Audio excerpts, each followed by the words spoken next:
York, unique. Okay, New you're York. wrong. Okay. Well, obvious question. What was it like to be part of a blockbuster of this scale?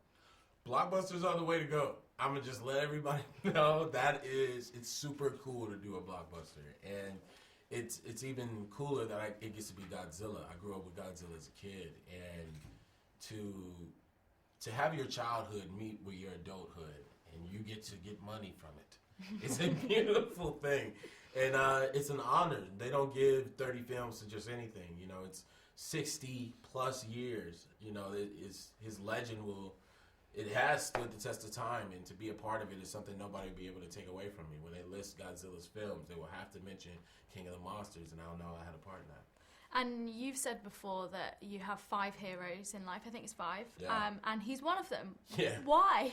Because, you know, as a kid, it's at first, like, when I'm a little kid, it's all about the destruction. You know, it's like, oh my God, what is this thing? But then I started to realize that the movie started off with some other creature destroying the city, Godzilla realizing something's wrong, and then going to go save us. And then he goes back into the ocean, and I realized that's a hero.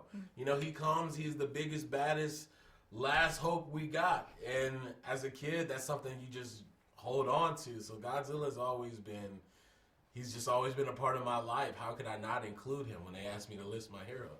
Your part in the movie is all action. You're kind of running, you're soaking wet with rain. Yeah. That must have been relatively tough to get through. Yeah, it had its days. My first week of work was some of the most like physically daunting things I've ever had to do. It was you're getting doused with water. They have this tower that it just rains on you all day.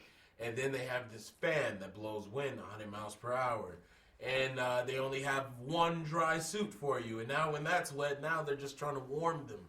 And so there's a number of things. Your feet start pruning. And I don't know if you know what happens after pruning. No. It's peeling. Oh, It's an issue. And so, yeah, fresh socks. That's the answer. But what was your reaction when you saw it all together? I mean, when you're going through those things, it must be relatively like, oh, yeah, this is horrible. But when you see it, it just looks so sick. Honestly, while I was doing it, like some things I have to remind myself is some people have harder things to do. You know, like, yeah, my feet hurt and there's sores everywhere. But, you know, I'm doing it with something that I love, and it's for Godzilla. If it was just going to be easy, if nothing happened to me and I was a soldier in a Godzilla movie, I'd hate it. Yeah. You know, so it's when you know what you're doing it for and you realize your blessings, you know, you can get through it a little bit, but that doesn't mean it won't hurt.